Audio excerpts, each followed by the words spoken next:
आप देखते हैं सेक्शन 221 कह रहा है जब अपराध के बारे में संदेह है। जब कोई अपराध किया है उसके बारे में ही संदेह है तब क्या करेंगे, तो ये 221 बताता है। तो इसका पहला पॉइंट कह रहा है यदि कार्य से यह नहीं पता चलता है कि कौन सा अपराध हुआ है, मतलब जो कार्य हुआ है उसमें ये नहीं पता चल रहा कौन सा अपराध हुआ है, तब क्या करेंगे, फिर ऐसे समस्त अपराधों का आरोप लगाया जा सकेगा। यदि आरोप से भिन्न अपराध हुआ है तो उस अपराध का विचारण हो सकेगा। ठीक है, तो कह रहा है अगर आपको संदेह है कौन सा अपराध हुआ है तो सारे अपराधों का समस्त अपराधों का आरोप लगाया जाएगा। ठीक है, तो ये मैं कहता है ये हमारा सेक्शन कह रहा है 221। अब आ जाते हैं हम 222 में। तो 222 कहता है हमारा यदि छोटा अपराध साबित हो जाए तो, अगर मतलब अपराध तो छोटा साबित हो जाए तब, यदि छोटा अपराध साबित हो जाए तब क्या करेंगे, तो कह रहे हैं यदि अभियुक्त पर जिस अपराध का आरोप लगाया गया था उससे छोटा अपराध साबित हो जाता तब हम क्या करेंगे। तो पहला पॉइंट कहता है यदि अभियुक्त पर जिस अपराध का आरोप है वह साबित न होकर कोई छोटा अपराध साबित हो जाता है तब हम क्या करेंगे, तो कह रहा है उसे छोटे अपराध के लिए, तब अगर जो साबित होगा छोटा अपराध साबित हुआ है तो छोटे अपराध के लिए, तो सेकंड पॉइंट कहता है उसे छोटे अपराध के लिए ही दंडित किया जाएगा। यदि अपराध का आरोप है तो उसे प्रयत्न का दोषी ठहराया जा सकेगा। कौन सा अपराध साबित होगा उसी का उसे दोषी ठहराया जाएगा, ये कहता है हमारा सेक्शन 222। अब आ जाते हैं हम 223 पर। सेक्शन 223 कहता है व्यक्ति जिन पर संयुक्त आरोप लगाया जा सके। तो ये कह रहा कोई अपराध हुआ उसमें 3-4 लोग हैं तो उसमें क्या हुआ, संयुक्त आरोप लगाया जाएगा, तो उसके बारे में कह रहा 323।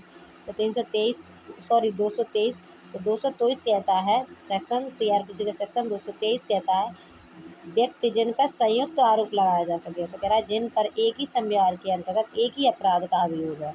कोई व्यक्ति हैं जिनने कोई एक ही अपराध किया पर वो 3-4 लोग उसमें सम्मिलित हैं, तो उसमें क्या गया, तो उनमें संयुक्त माने जाएंगे, उनमें संयुक्त आरोप लगाया जाएगा। तो ये कहता है हमारा 223।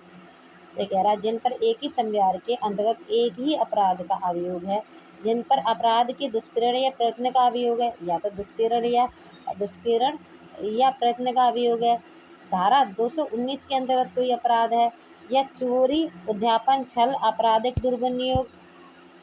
दुर्विनियोग के अपराधी जिन पर IPC का धारा 411, 414 का अभियोग है, IPC का अध्याय 12 का कोई अपराध है, तो फिर क्या करेंगे, तो फिर संयुक्त आरोप लगाया जाएगा।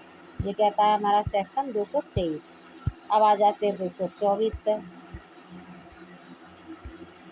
सेक्शन 224 कहता है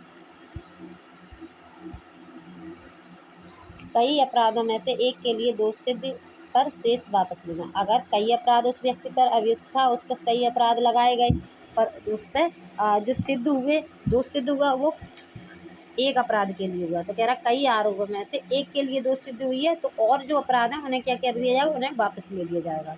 ठीक है, तो ये कहता है हमारा सेक्शन 224।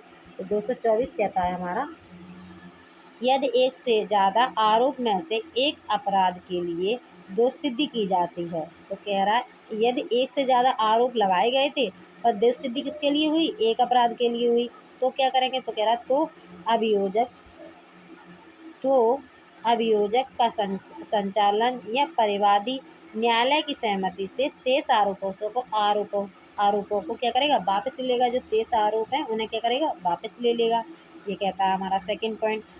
थर्ड पॉइंट कह रहा है वापस का प्रभाव दोष मुक्ति होगा। अब जो आरोप वापस लिए गए हैं उन्हें ये माना जाएगा कि वो उन जो आरोप लगाए गए थे उसमें उसकी दोष मुक्ति हो गई है, वो अपराध उसने नहीं किए, ये माना जाएगा जो वापस ले लिए गए हैं।